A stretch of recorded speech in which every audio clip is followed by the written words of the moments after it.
The advice and opinions expressed by the host of Autism Live and her guests are meant solely as suggestion and should not be in any way construed as child-specific advice. Any choices you make in determining your child's treatment are completely at your own discretion.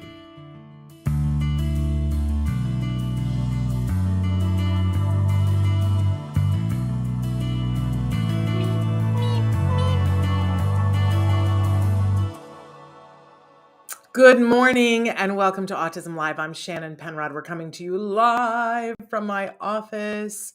And Michelle just wrote in and said, I looked up your address on a website. I want to send my autism story from Spectrum Magazine from Autism Empowerment.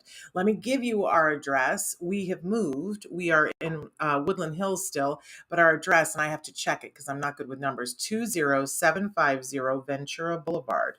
And we are Suite 165, and that is Woodland Hills, California, and the zip code is 91364. So you can write to us there. That's where we are. Good morning, Susie B. How are you? So thrilled to have you here. And Laurie, good morning to you as well. I'm so thrilled to be here, you guys. We're going to be live for the next hour talking about a subject that really gets me going, and that is getting ready for back to school. It's that time of year. It's my favorite time of year, except for Christmas time. Because I love all the things that happen in the fall, right? That we go back to school because for so many reasons, it's a fresh start. It's a new beginning. It's a time when you can do things over. You can say, well, that was the past and this is the future and we're going to start anew. I almost feel that it's more that than New Year. Because it's the beginning of a new journey, a new adventure.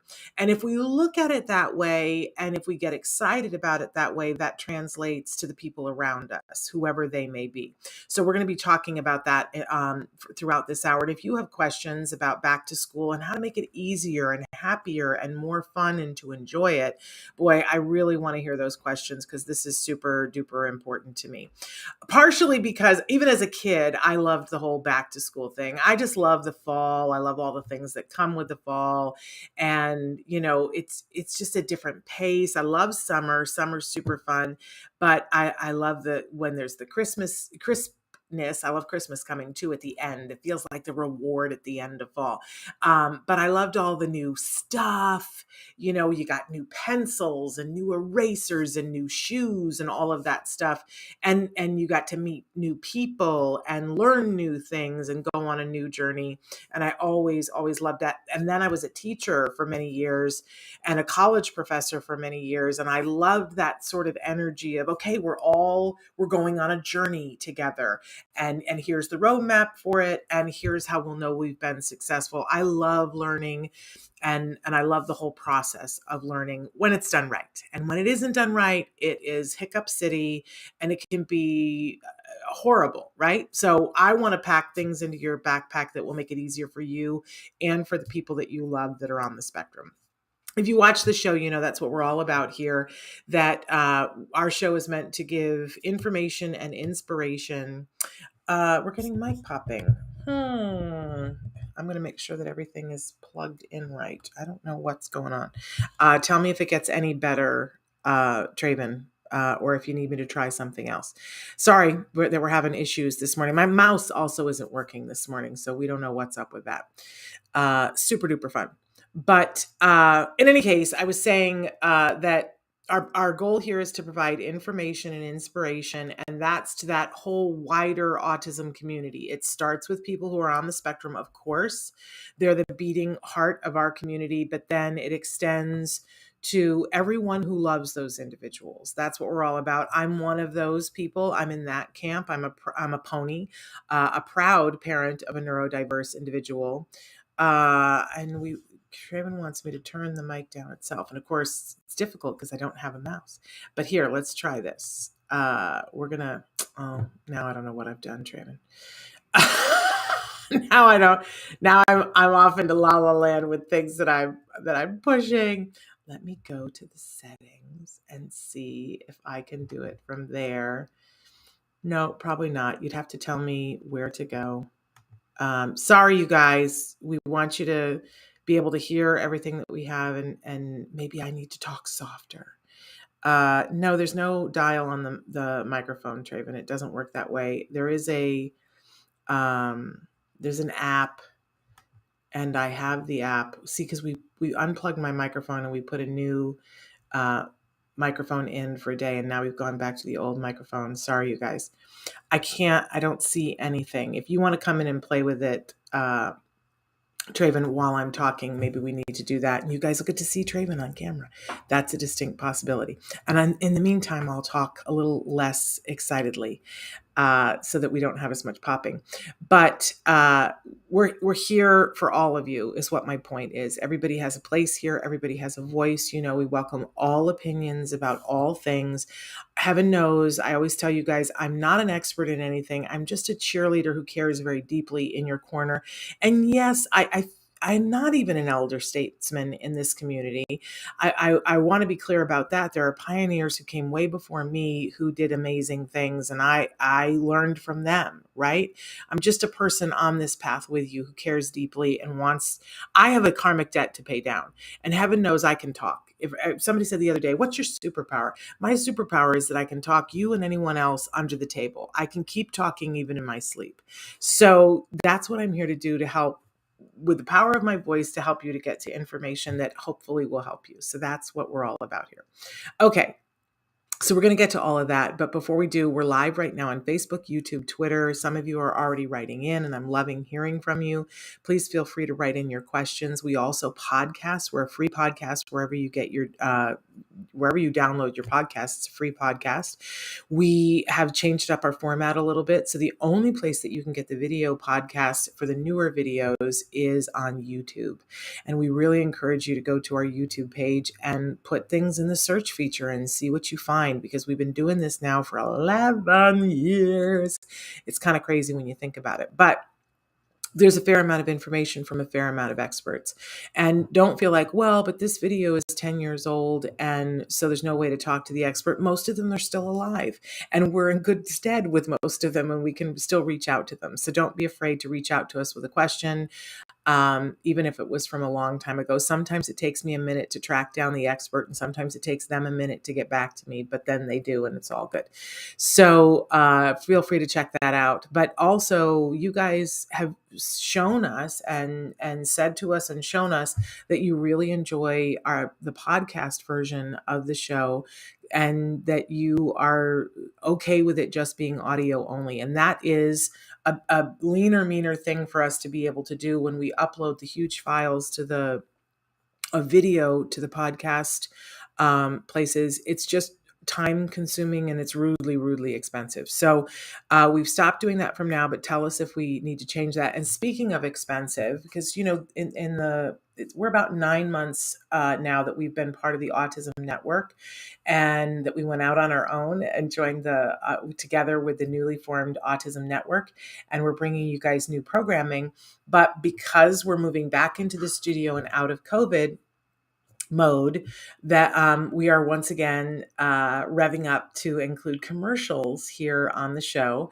And we're very fussy about who we give commercial time to. But if you have a business, or you know someone who has a business who would like to do really cost-effective marketing to people who are interested in good products for the autism community, please reach out to us, because we'd like to partner with you or with your friends who are like-minded like that. And if you do, if they turn into a advertiser here at Autism Live, I will happily sign and send you one of my books for free as a thank you to you for doing that. So I hope if you want to advertise, you will reach out to us. And you can reach out either directly to me, Shannon, at autism-live.com, or you can reach out to marketing at autismnetwork.com. I hope you guys are checking out the website, autismnetwork.com. We continue to put new stuff up on there. It is still very much a work in progress, that website, but we are updating it every day, and I hope that you're checking that out. Okay, now it is time for us to venture into jargon of the day. And this is when we take on one word, one phrase, one acronym. We try to figure out what in the hey nani nani are the experts talking about. What, I'm like trying to whisper to not mess up the microphone. What are they talking about? Why don't they use regular language? You know, that's a soapbox I'm on, right? So today, because we're doing our whole talk about back to school, we're talking very specifically about our jargon term today because it's something that can really help us, and that is token economy. And somewhere in here, I have some of the sheets that I've used in the past. I was going through my file drawer, and that was probably what was making so much noise before, Traven. But when you do, let's talk what token economy is. Then I'll show you some examples that I've got. Okay, so let's first we look at our actual definition, which is also miserable sometimes and doesn't really help us to understand what it is that we're talking about. Then we give you a working definition, which is less exact, but maybe more user friendly. And I generally try to give you an example so that hopefully by the end of the example you go, okay, I have at least a beginner's understanding of what that would look like and what that would be useful for. You may not understand the whole concept. But what I find happens is that later on, when there is a need for it or you see it, you go, oh, that's that thing that she was talking about. And it all sort of clicks into place. And that's perfectly okay. If you really don't understand it at the end of the definition, please don't beat yourself up. It's probably me. Some of these concepts are convoluted. And sometimes they take 3, 4, 5, 18 times. Listen, uh, they explained extinction to me so many times, and I really super didn't get it for the longest time. I think it took me 3, maybe 4 years to get extinction. And then once I got it, I went, oh, how could I not have gotten this? But I just wasn't, my head wasn't ready for it, if that makes sense. Anyway, so let's take a look at our actual definition of token economy. Ready? Here we go. Earning generalized, and I've got a thing right in the way of that, earning generalized condition reinforcers as an immediate consequence for specific behaviors, then exchange them for backup reinforcers. And this is why we do jargon of the day. Because if somebody said to you, hey, you know what would be really good for your kiddo? A token economy. And you were like, hey, if it's really going to be good for my kiddo and might be a success strategy for school, then I'm going to do that. And you go token economy definition, and this is what you get: earning generalized condition reinforcers as an immediate consequence for specific behaviors, then exchange them for backup reinforcers. Now, if you've been in this journey for a while and you've been watching the show and watching the jargon, it might make sense to you. And you know what? If it does, you need to do a little party in your living room today and go, look at how much I'm learning, that I understand what that means. But for anybody who has not spent years having ABA and watching our show, you would still look at this and go, what? Are you out of your mind? I have no idea what that means. And I have no idea what that looks like. So this is why we do jargon. Let's go to our working definition. So working definition, here we go. When a child earns tokens, stickers, coins, or something else that is motivating so they can trade it for something else. Now, I do want to say, here's the problem with doing the jargon. And when we give you the working ones, is that I said they're less specific, right? But you start to get an understanding. So the child is going to earn a token, a sticker, or a coin for something that they've done as a motivation to keep doing it. And then they're going to be able to trade that in for something else. What does that sound like to all of you? Does that sound like vaguely familiar?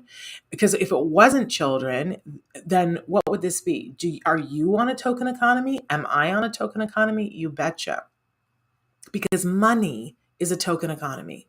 So you do something, let's say that you go and install a fence for someone and they give you money. If you think about it, what is money? Money is a token.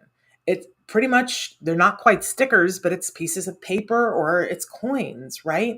And what do? You don't go, oh, we all say, oh, I love money, but you're not, unless it's the one $5 bill from when you started your business, you're not framing it and putting it on the wall.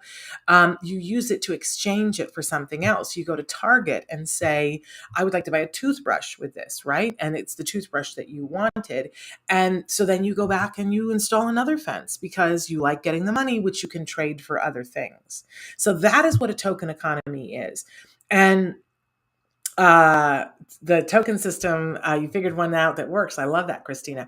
So the problem with money is that for little kids, they only see it as pieces of paper and it's not exciting to them. So we need to give them a token economy that makes sense to them. So what we do is we create tokens and stickers and coins, and we create visual boards that help them to know what they're working for. So I have in my hand here, and I'm searching for the other things, and of course I can't lay my hands directly on them. I just had them out last week in preparation for this, and I don't know what I've done with them. But okay, here is what I've done. You can see there. I put them on a clear laminated sheet, and there was one big sheet that I thought I would have here that said, "What are you working for?" And so he could choose. This was when my son was very little. He could choose to work for a toy, a play date, video games, or swimming.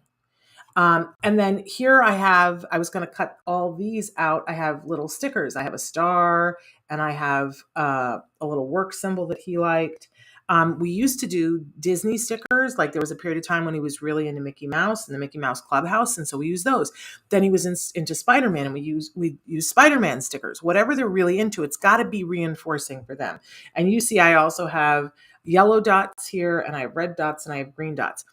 A token economy system can include all kinds of things. And by the way, you can make your own and you design it however you want it. I was really into this as a parent, but they make them now on your phone. There are apps and you can download one. But what I love about this kind of a token economy, I wish I could find the rest of it, is that these are really effective at school. You can send the token economy to school and you can do it on a sheet of paper, but you can make boxes on it that you can just do broad sweeps like morning, afternoon, lunch, and those are the 3 times of the day. And then whoever is working with them can give them, say, a green dot and say that they're doing a really good job. And that if they get 3 green dots, if there's 3 categories and they get 3 green dots, that they win one of these when they come home. And what that does is gives the child clear feedback about how they're doing, right? It gives them a motivation that I know, and they get to choose what the thing is that they want to work for, and they get to trade it for it, right? And it's very clear to them. You get 3 green dots, you get to pick whichever one of these things that you want to have, right?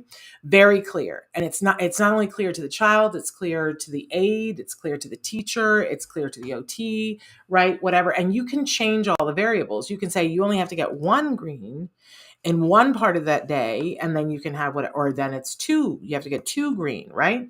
And you can also give them a yellow at one point. The teacher can say, "Oh, we're not doing so good right now. You still have the opportunity to earn the green.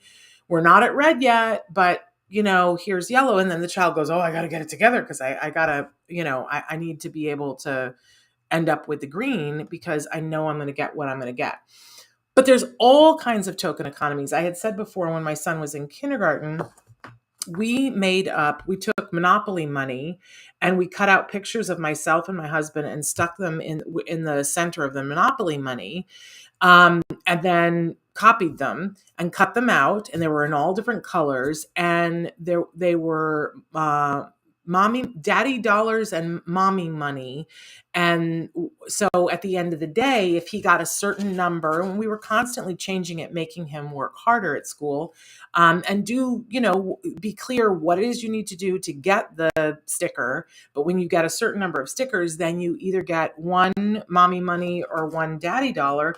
And when I think it was like an arbitrary number, like 42.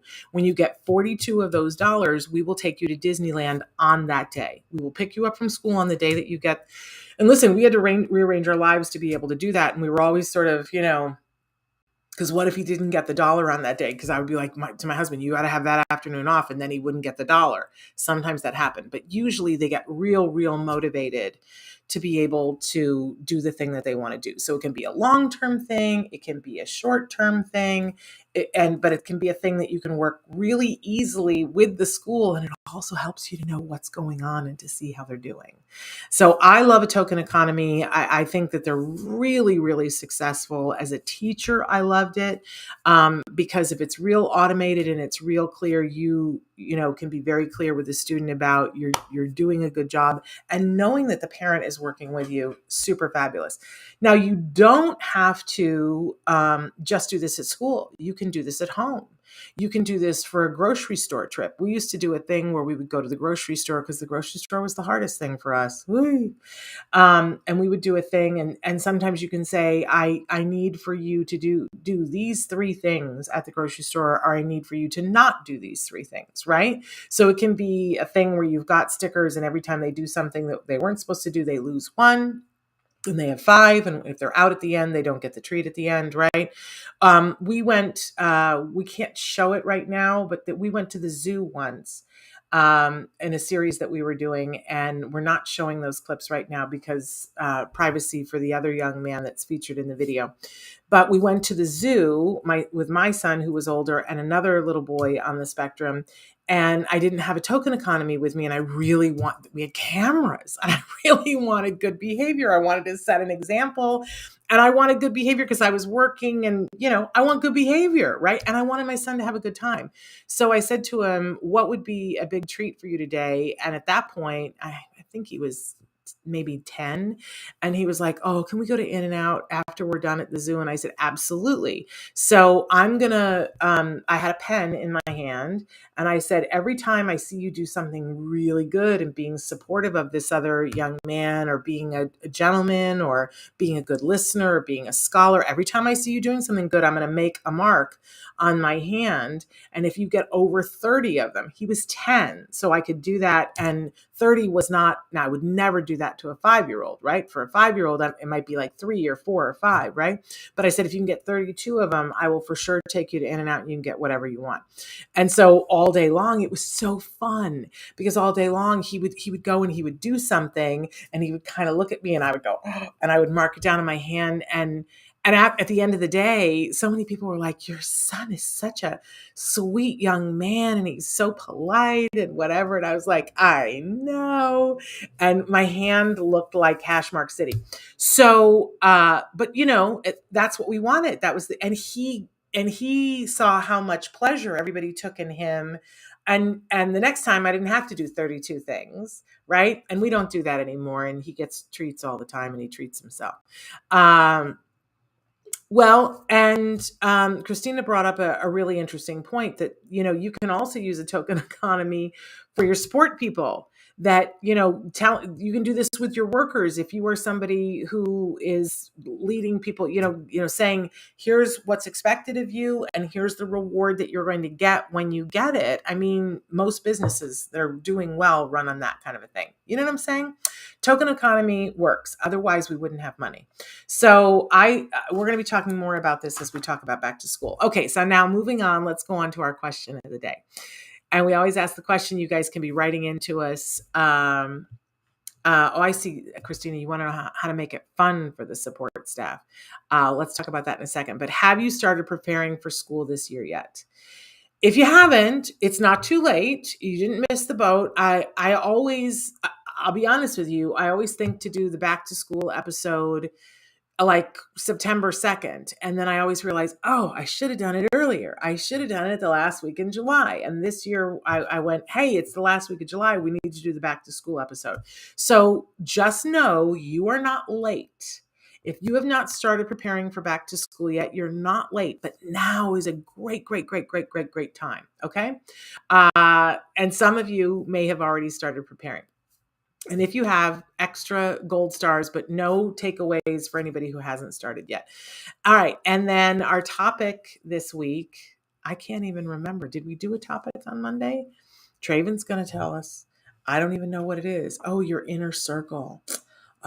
This is so important when we talk about back to school, right? Because you really want to know who you can lean into at this point, because you're about to have to fill out those forms when you go back to school about who can pick your child up in an emergency, who do they call, right? And now we know, having just gone through COVID, how much more important these things are. On March 13th, it was chaos, especially for our special needs kids. There were parents who were at work, and schools were calling and saying, you need to pick up your kid. And There were some parents who couldn't get there with any speed, and like, who can I send over to pick up my kid? It's really important to know who your inner circle is. And as your child is going back to school, and for most of you, that's going to be in person this fall, you got to know who that inner circle is, because you're going to be leaning into them. And now is a great time to have a conversation. Call those people up and say, hey, I was going to put you down as, person to contact, a person who could pick up my child. Are you okay with that?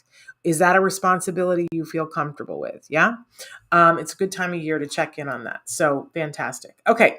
Let's jump into back to school, because I got a lot I want to say, and I hope that you guys have a bunch of questions. Okay. So this is our back to school, and this is the 3-prong approach to success. And because I just feel like if we keep things simple, it's so much easier, right? So there's 3 different areas here that we really want to be looking at, and this is just to go back to school. This is not necessarily maintaining, but this is to get us set up for back to school. Oh, there we go. Okay, so the 3 areas that we want to think about are preparing home, preparing school, and preparing the child. And the child could be, I put child, but go easy on me here. The child could be teen, adult, right? The individual who's going to school. And that couldn't fit on the slide. So I put child. So these are the 3 areas that we are going to focus on. And we've got a different list of things for each one. So let's jump right in on home, shall we? And in home, there's also 3 different areas that we're going to focus on: the schedule, the stuff, and the ritual. Okay, so let's go right to the schedule. It's really important that right now you do this math equation. I want you to look at a calendar, and I want you to see how many days, not business days, how many days is it between now and when your child goes back to school? It's going to be a different number for everyone. How many days until your child goes back to school? So that's one number. I want you to write that down someplace, right? Then I want you to think about what bedtime you think is appropriate for your child when school starts. So maybe you've got 12 days before you're going back to school, and maybe right now you think that the appropriate time for them to go to bed when school starts is 8:30. Arbitrary. It's going to be a different number for everybody, right? And right now they're going to bed at 10 o'clock because it's summer, and it's very hard to put a child to bed at 8:30 in the middle of summer. It's practically light in some places. This is super duper hard. Do I get to show you on camera? Traven's like, don't talk to me. But anyway, we're going to try to fix the microphone problem, you guys. Come on in. So in any case, you want to think about how many minutes away are you right now from, do you want me to unplug this microphone? It's over here. How many minutes away are you from the time that you, this. Okay. Okay. All right. Sorry, you guys. We're having technical issues. So how many hours away how many minutes away from you are from the ideal bedtime that's coming up in however many days? So imagine if you're 45 days from school starting, and you're an hour and a half away from the bedtime that you want them to be in 45 days, what you want to do is take the number of minutes away you are and divide it by the days.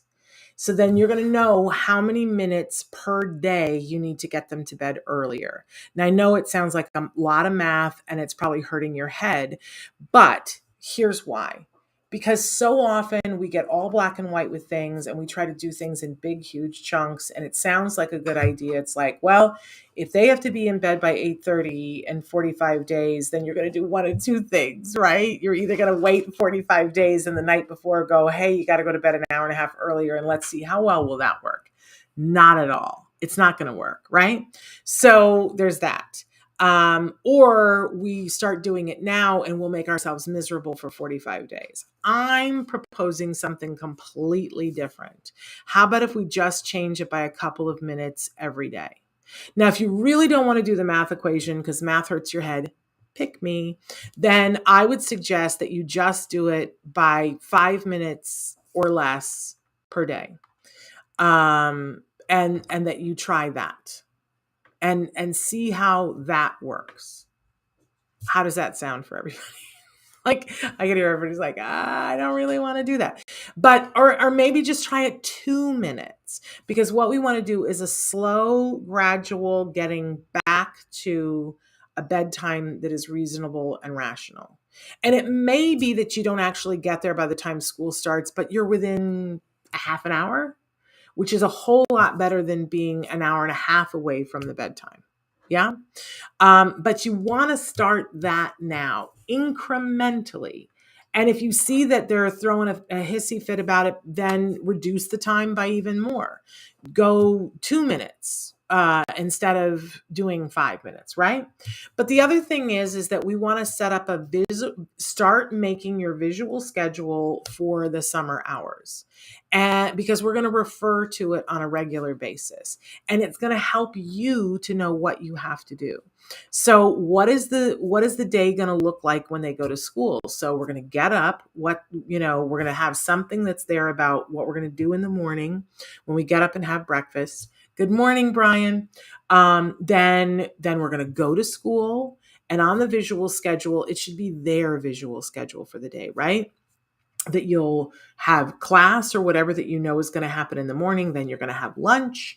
Then you're going to have whatever you know for sure that, maybe you have playground time, and then you're going to have class again. And then I'm going to pick you up, and then we're going to do homework, and then we're going to have dinner, and then we're going to have playtime, and then you're going to go to bed. And I would start making that, and it can be a craft project that you can do with your child or your teen or your adult, and you're going to find a place in the house to put it. And I would start referring to it on a regular basis. And your child will see it, and they will start to understand, because here's the thing, you guys. I love the excitement. I said this about new school, new things, all of that stuff. But for a lot of people, new things equals anxiety. And there's a whole bunch of reasons why it would, right? It's change, and change might be good. It might be bad. And some people are going to go to that, I don't know, so I'm going to assume that it's scary. And our kids will do this, and they don't always have the way to talk to us about it. So what we're building is a way for them to not have anxiety about this change. We're just adding it in slowly so that it becomes a part of their ritual. So by the time they're there at school, it's like, well, of course, I know that I'm going to school because it said it on the schedule. And I know that it did because we did all these other things, right? So make a visual schedule for school time. And then I really want to encourage you to start at least sticking to the meal times on the schedule for school. Because the bedtime and the meals, we want to be slowly working to the bedtime, but we want to get there for the mealtime. I know in summer, sometimes we have cereal at 11 o'clock instead of having breakfast at 7:15. I know, because it's super duper fun, right? And that sometimes we have we have breakfast for dinner, and it's at 8:30 because it's summer, and everything goes. That's great, but we're getting to the point where we're getting ready for back to school. So you at least want to start to kind of get that regular ritual, because when you eat at different hours, your body goes to the bathroom at different hours, and your body stays awake at different hours, right? So if we really want to set ourselves up for success, we will start to have those meal times at those regular times. I know it sounds like not fun, but the truth of the matter is it will make your life much, much, much, much, much easier if you start to do that. And you can do, just like I said with the bedtime, you can do it slowly, where it's like, well, if we're having breakfast at 11 o'clock, then tomorrow maybe we're going to have it at 10:30 instead of 11 o'clock. And then, or do it in 15 increments, but get yourself, if you cold turkey it and just start school and try to get your child up at 7 o'clock to have breakfast at 7:15, and you've been having cereal at 11 o'clock, you know what's going to happen. I don't even have to tell you, right? You know it's going to be just super duper not fun. So don't do that to yourself. Don't do that to your child. It's not the recipe for success. Okay. Onward and upward. Okay, now let's talk about this stuff. it's really important that at some point over the summer, and we're going to talk about school in a minute, but we need to talk about what is needed. And it's time to do like a little bit of inventory. Everybody's having sales right now. They're having sales on pencils and notebooks and erasers and things like that. Some schools have glommed onto this and said teachers have right now, my Facebook is filled with teachers asking for classroom stuff to be donated by friends and family. And some teachers are already posting at their school or at their local Walmart or Target or whatever they're using. Here are the things that I want your child to have. If your teacher is not doing that, I would reach out to the school and say, could we have that?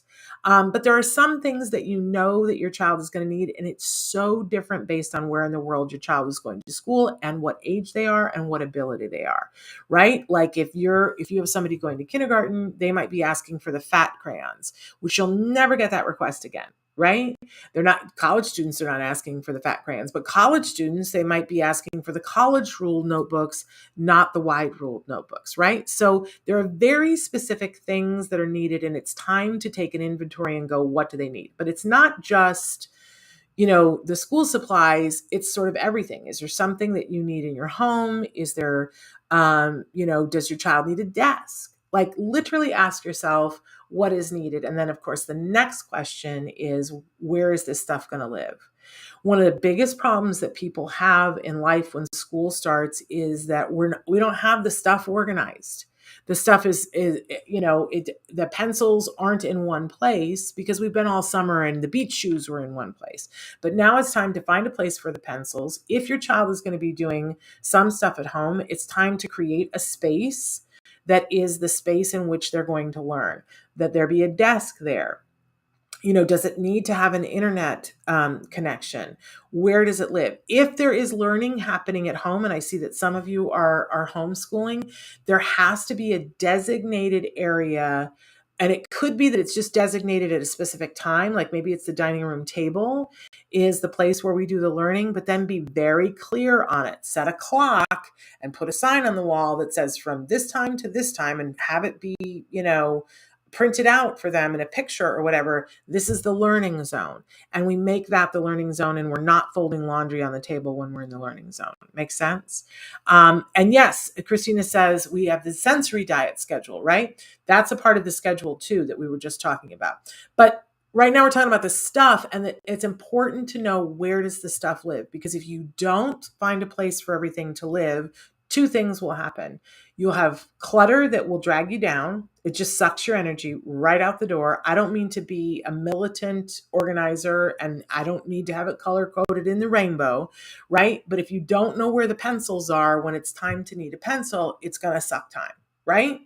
And you're going to end up losing stuff and missing opportunities to learn. So figure out what you need, find a place for it to live, and figure out what is the way for organization. You know that saying, when everything has a place, there's a place for everything, then everything has its own place.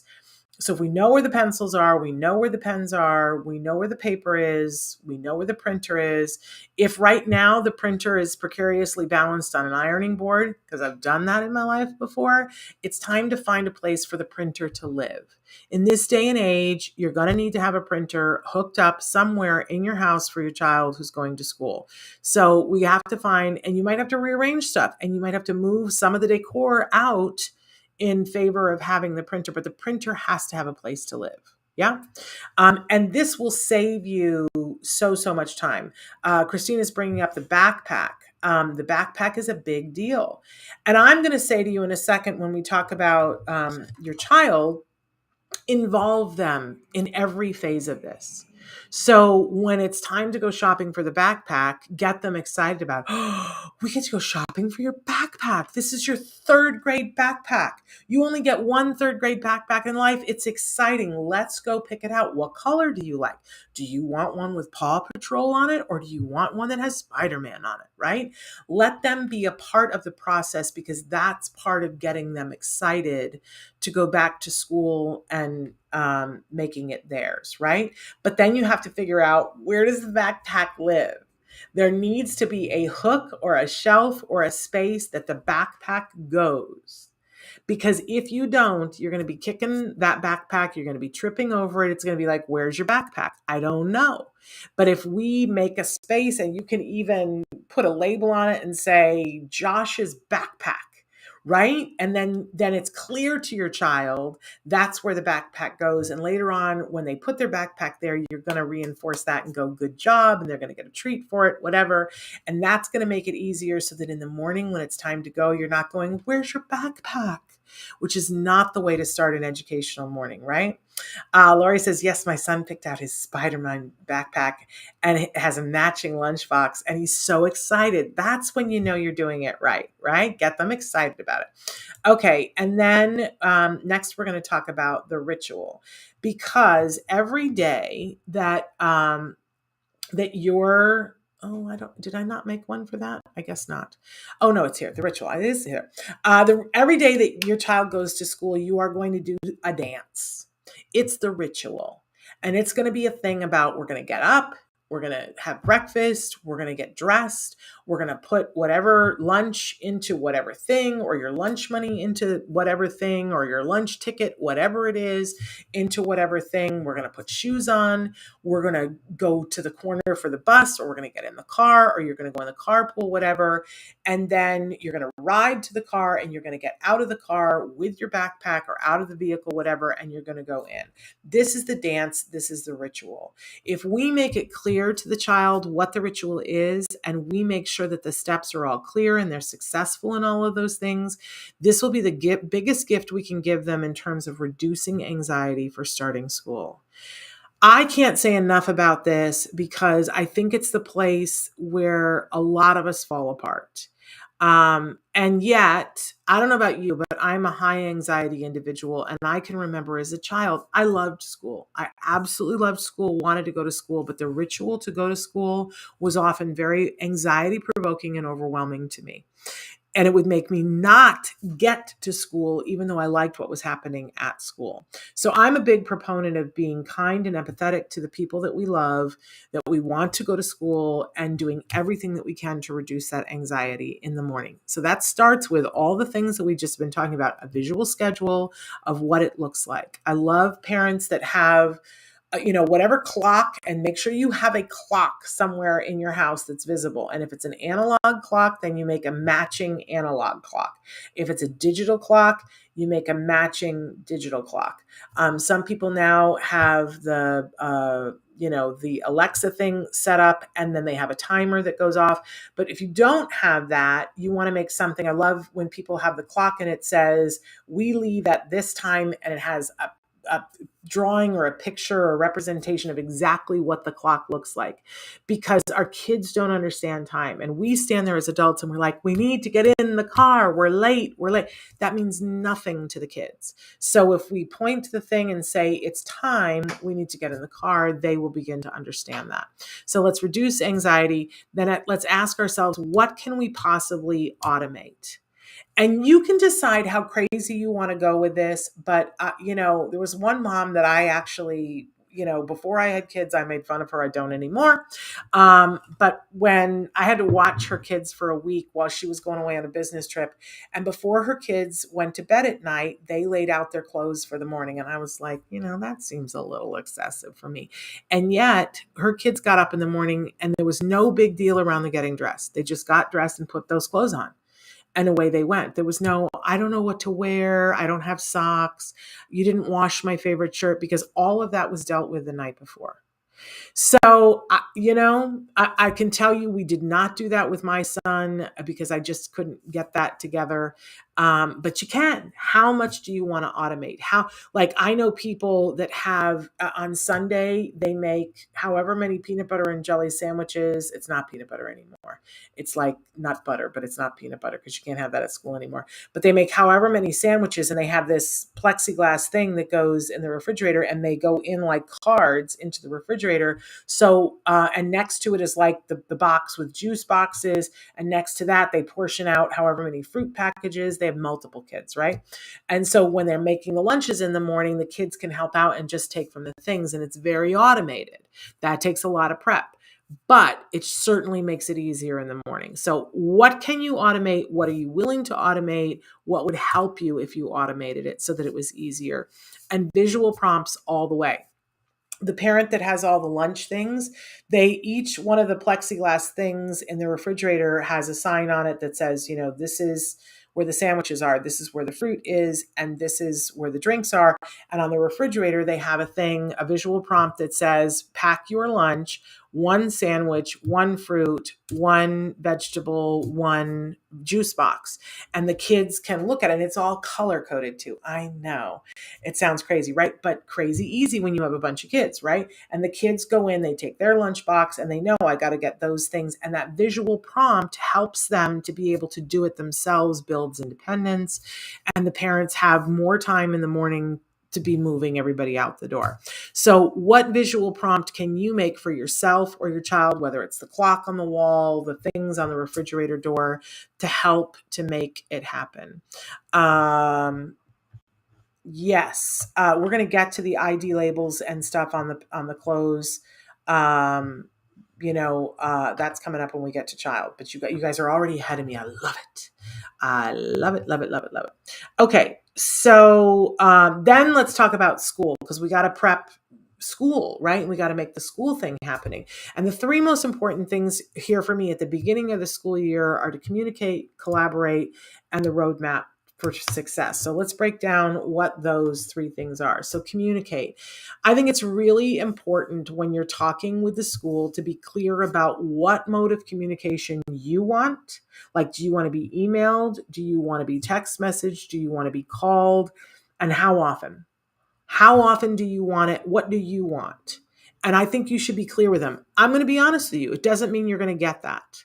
But there's no harm in telling them my preferred, I have said to people, my preferred mode of communication is that you text me. But if you need to, call me, email me, whatever. But my preferred mode is that you text me. But where my child is concerned, do whatever you have to do. But the easiest way to get a hold of me is to text me, right? Because I think if you don't tell people what your preferred method is, then it's a guessing game. And if you do tell them what your preferred method is, maybe you'll get it. Maybe, right? But then it's important to ask the equation on the other side. How do they want to be contacted? And realize that every person on the team might have a different preferred mode of communication. I had one teacher that I didn't listen well enough. And I was talking to the team and I asked this. I said, how do you want to be contacted? And I felt like everyone said through email, but the teacher had said something, and I don't know, I wasn't listening. It glossed right over me. And we went halfway through the year and she was getting really fatoots with me. And I was like, is there a problem? And she's like, well, I told you I would really prefer if you, reach out to me on this app, and you're not. And I was like, oh, okay. So it's important to ask. It's important to listen if you can. But the other big thing for me at this point of the school year is to talk to the school about what your safety concerns are. Is your child a flight risk? Is your child an eloper? Talk to them about what your personal safety plan is for that at home and what you need from them.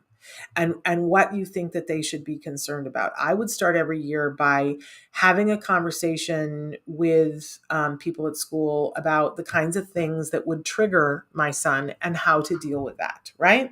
And each year that changed. It was never the same. But it's also critical at this point, and I'm trying to think, even if you're going back to school, the latest that anybody goes back to school, I feel like around here is the week after Labor Day. But even if you're there, teachers are starting to decorate their classroom. They're starting to think that by now they should have assigned who the team is. They just may not be telling you. And that's fine. But I would certainly put an email out to whoever the person who is in charge of your child's case at school and say, hey, just wanting to know as soon as possible who are going to be all the members of the team.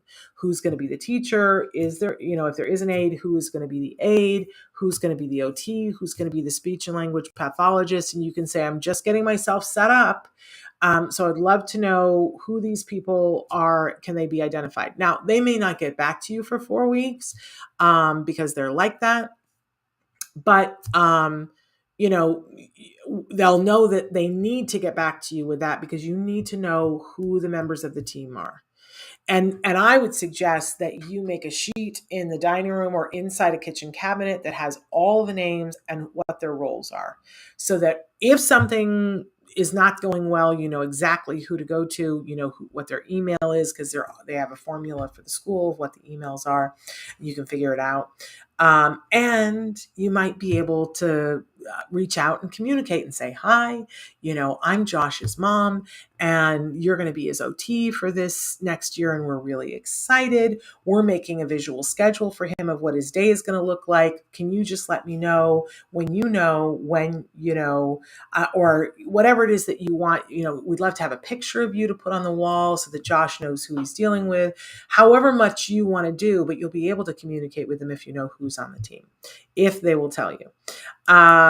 Okay. So, I keep pushing my mouse and my mouse is not among the living. Okay. So then we want to collaborate. I think it's super important. What I see the most successful people at the school level are the people who are trying to collaborate. It's not always easy, but if good collaboration means that we use the preferred communication methods that they told us, that we are clear and concise. I will tell you that the biggest mistake we all, make is that we use too many words. That we try to tell them the history. We're like, well, in second grade, we had this moment and he did this and da da da da da. They don't want to hear it. They really don't want to hear it, because imagine they're going to hear that times 42 from the parents. They don't want to hear it.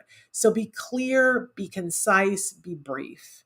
So if what you're concerned about is your child being a flight risk, I would not open with every time that they have been a flight risk. I would open with, I am very concerned because my child is a flight risk and he has eloped before. Now they know, oh, he's done it before. And they might ask you, well, tell us about what happened before. Then, tell them, right? And get as specific as possible. But try.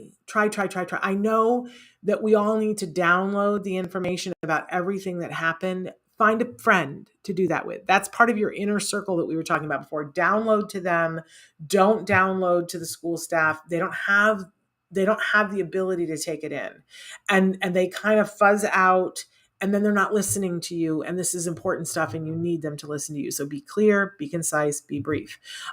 Always reward good behavior. If you see someone who's being kind to you, your child, they're being prepared, they're asking good questions, they're collaborating back with you, make sure you call it out and say, thank you. You're so compassionate. Thank you. I feel so comfortable with you. Say it in front of other people. Go, I'm really excited because you clearly get it. Like, say nice things to them. You will find always you catch more flies with honey than vinegar, right? The other thing I'm going to tell you to do is to volunteer and to say to them, what can I do for the start of the school year? Are you having any kind of a back to school event? Like, how can I volunteer? How can I be involved in the PTA? Do you have hours where I can come in and help in the faculty lounge? Like, one of the schools that my son was at, they would have specific hours that parents could come in and just do Xeroxing for teachers, not necessarily your child's teacher, but somebody else's. I'll tell you what, when you show them that you're willing to collaborate by volunteering, they will listen to you more in all the other ways of collaboration. So it's a really important thing to do. And then read this last one carefully, because I advocate being flexible with the school, except when it's at your child's expense. So you may say to yourself, well, I really want to come in and volunteer, and I'm a lawyer. I really don't want to come in and waste my time Xeroxing for them. I might be able to help them with something actual, real, that a lawyer could help them with. And you can put that out there, and they may take you up on it. Or they may say to you, well, where we really need you right now is in the Xerox room. And I would say to you, as long as it's not harming your child or at your child's expense, go, okay, and go Xerox for them for an hour. And think of it as time that you donated for the greater good of life, because the truth is, it was for the greater good of your child. That you Xeroxing for an hour might be the thing that gets you the teacher that you wanted next year. wink, wink. You know what I'm saying? So be flexible, but not when it's at your child's expense. When they say, can you just work with us and be flexible? And if it's at the cost to your child, then I would say to you, big red sign, stop, reevaluate. I'm not saying don't be flexible then, but at least reevaluate because it should not be at your child's expense. Yeah. Okay. And obviously, if you, because you guys are writing in about some of the different things that you do for safety, if you have angel sense or something like that, you want to be collaborating with them to understand how it works, when it works, how to use it, how not to mess it up, how to report it. Yeah, yeah. All of that stuff. And somebody wrote in, is this where the IEP comes into play? I'm going to be this is the roadmap to success is where the IEP comes in to play. For some of you, you're going to start this school year and you already have an IEP that's signed. Some of you are starting and you don't have an IEP signed, but you've had an IEP where there are some things that you've agreed to. And some of you, for whatever reason, you have not yet had the IEP meeting. It might be that your cycle started later and you're a fall IEP person. But no matter what, no matter where you are, there has to be a plan day one. Schools try to skinny out of this and they go, well, we'll just do the IEP at the end of September when we know more information. Don't let anybody get away with it. There has to be a plan day one. And there has to be a plan for safety. There has to be a plan if there's challenging behavior. There has to be a plan for accommodating your child day one. They don't get to add it in later.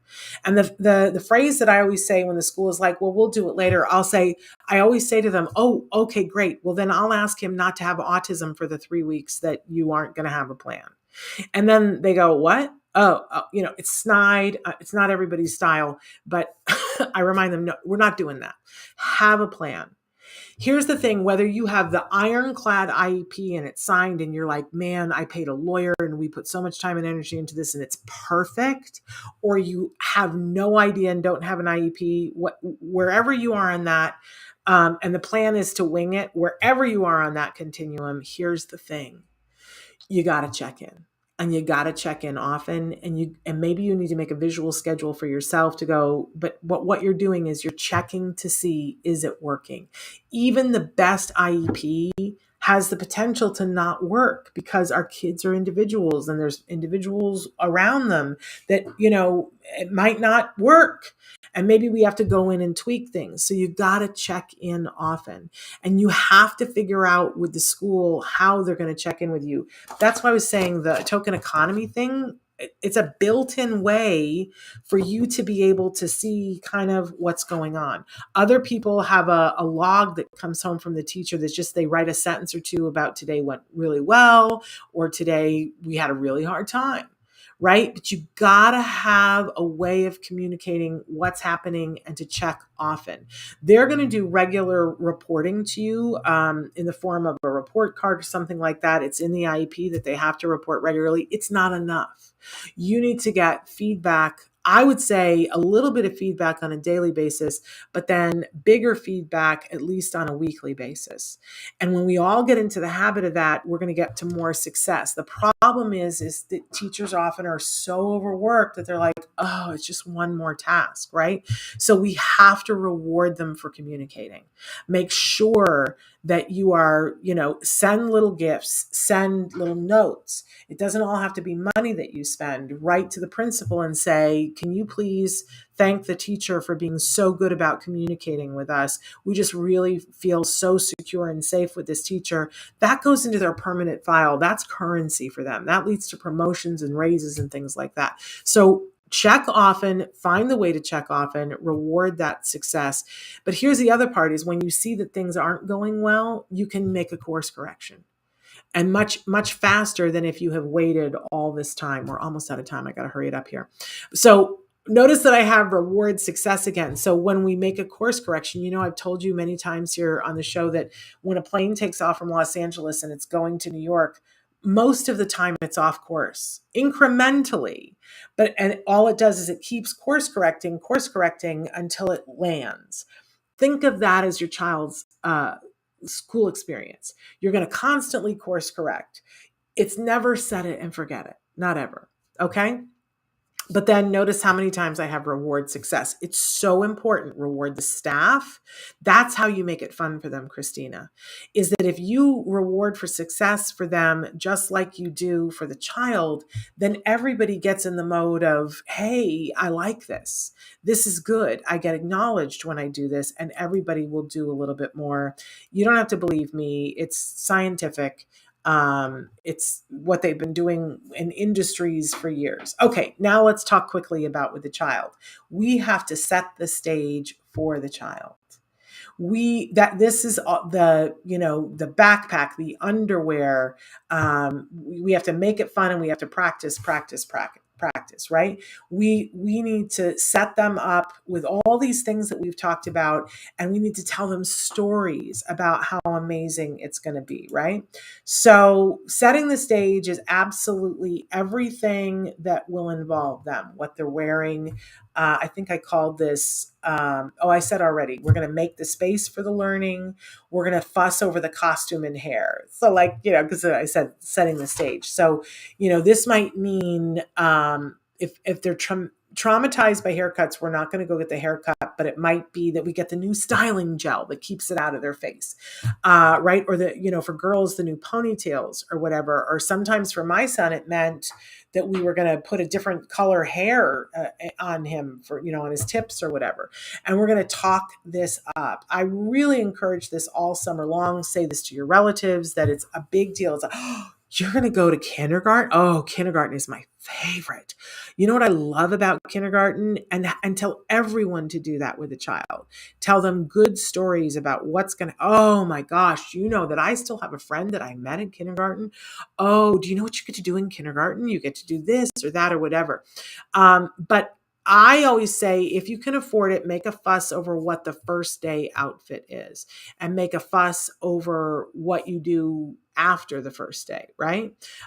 So that it feels special. I always would say to my husband, whenever we were going to school for an assembly or something like that, my husband is a very casual guy, not somebody who's like, let me put on a suit, right? And I would always say to him, I need you to dress up special to go to school, because we're always setting the example that what he does at school is special. It's a special occasion. We show up, and we show up looking like it's a big deal. We got dressed up to come for your thing. That it's always this, ooh, look at you, you're so awesome, right? So I say, set that stage that this is exciting, it's wonderful, you're going to have a good time. Tell them those stories, right? And and there are books that you can get, by the way, you guys, that are, third grade, and it's about all the things about going to third grade, right? So do it. Make it fun. So we talked a little bit about personalizing it. This is getting the backpack, the lunchbox, the whatever makes them happy, the Spider-Man underwear, the shoes that have, whoever. When my son went to school for kindergarten, his first day of kindergarten, Cars was just out. And so he had the Lightning McQueen shirt. And that was the happiness, right? The Lightning McQueen shirt. So, and we took pictures and made it special. Make it special, special, special. And whatever you do, be positive about it, that it's going to be fun. You're going to have a good time. Oh, you're so lucky you get to do this, right? Because we can Debbie Downer it also. We can be like, oh, well, now you're going to miss mom. Please don't do that to your child, right?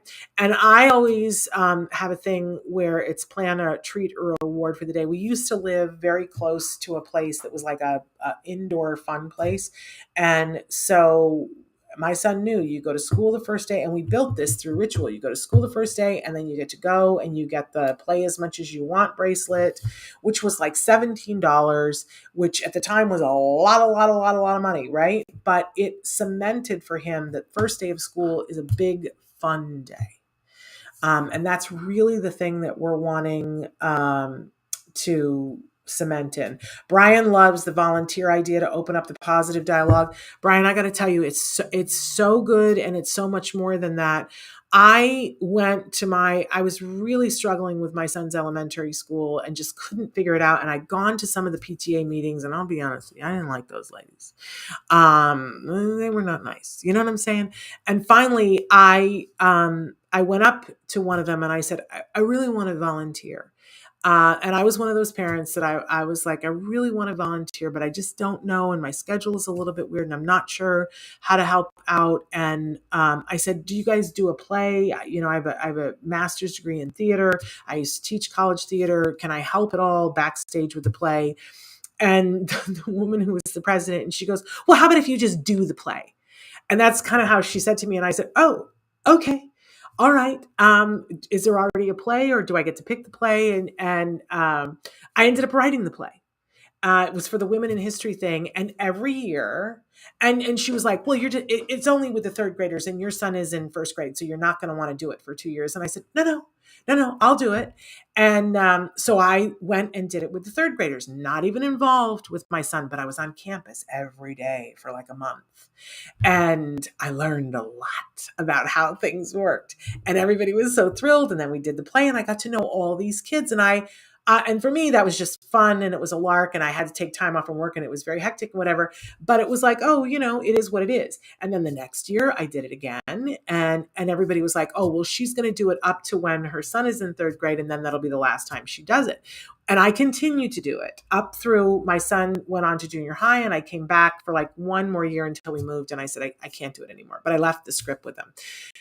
But you know what the biggest dividend from it, and there were so many dividends, Brian, but the biggest dividend was the first day that my son went to junior high. And I was so nervous because it's a big school. And I was like, oh, he's not going to know anybody.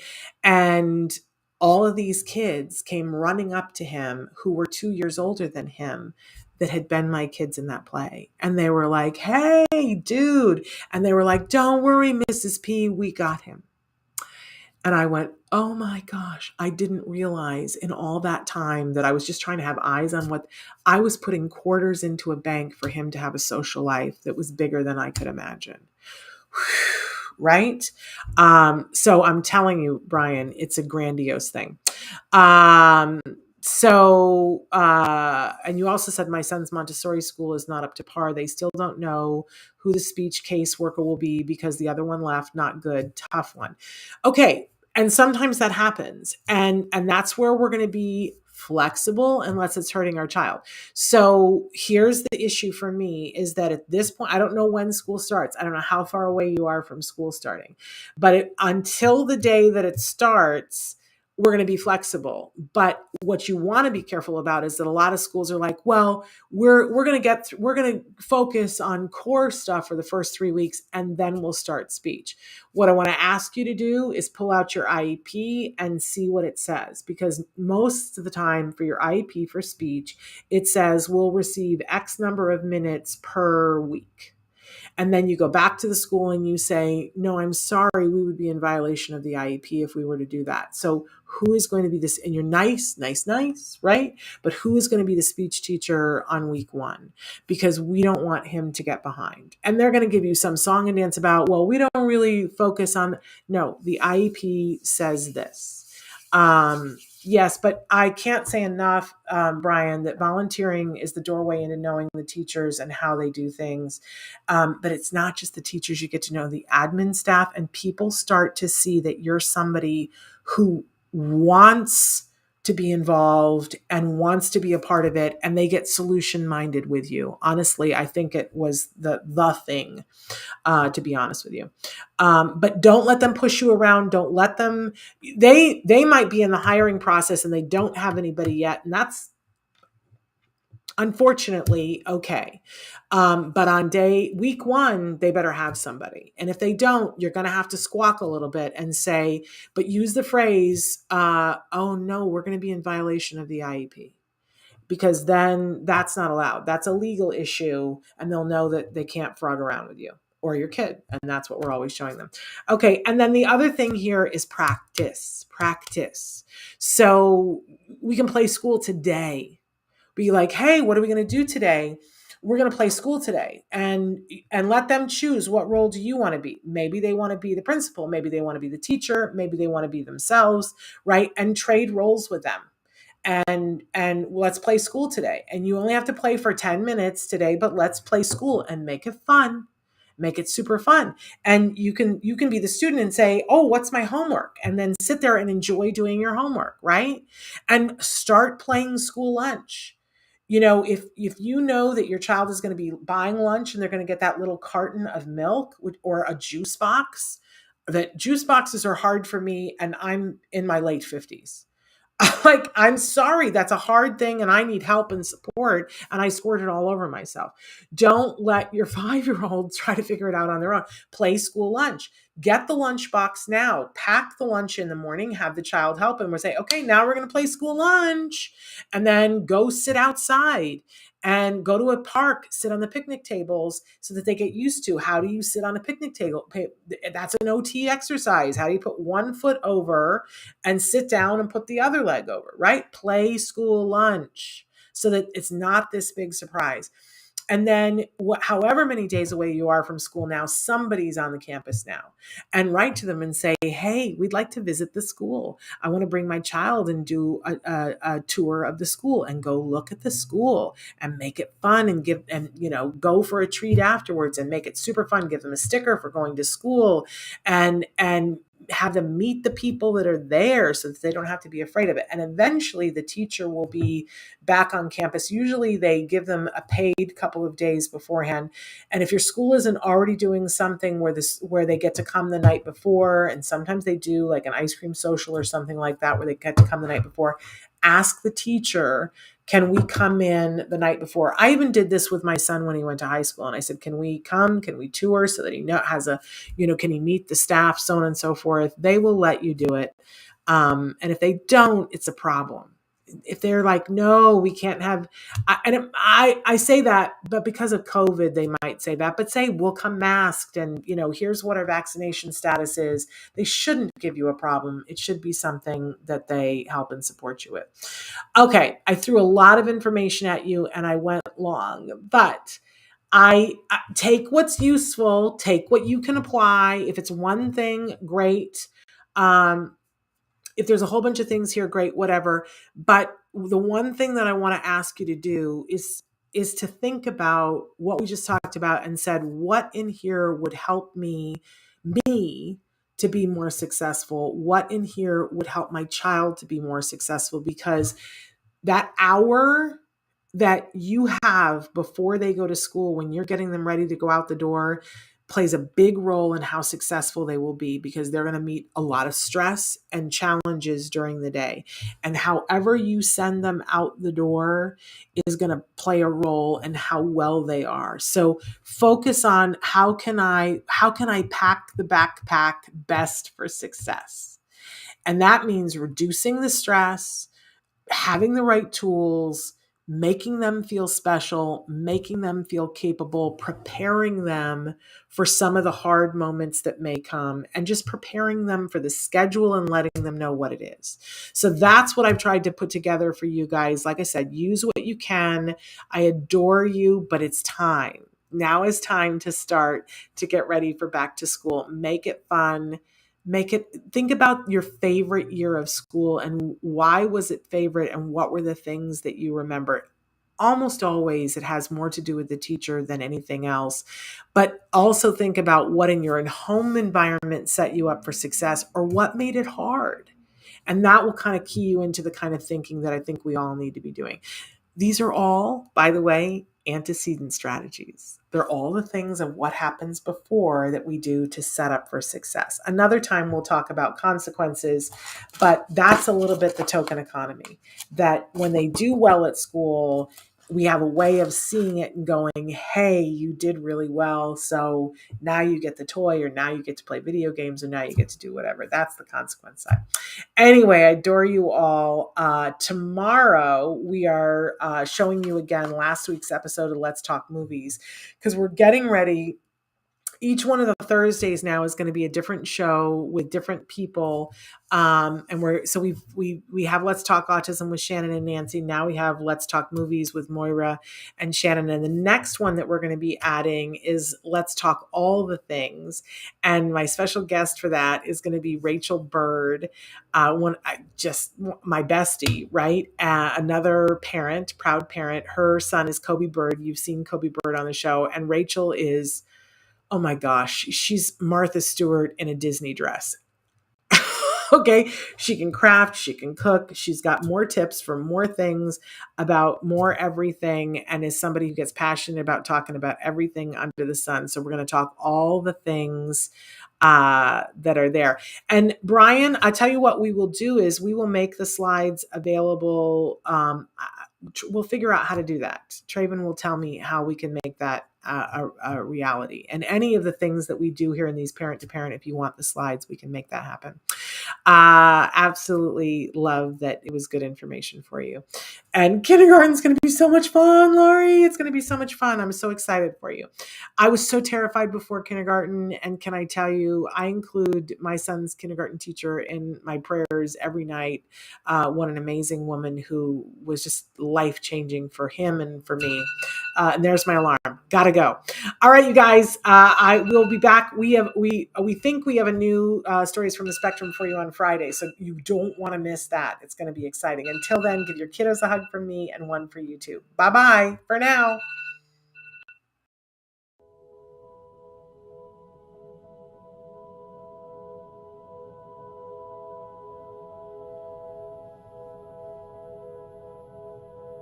If you found anything helpful in this video, please give us a like. In fact, make sure that you smash that subscribe button on YouTube and give us a like on Facebook.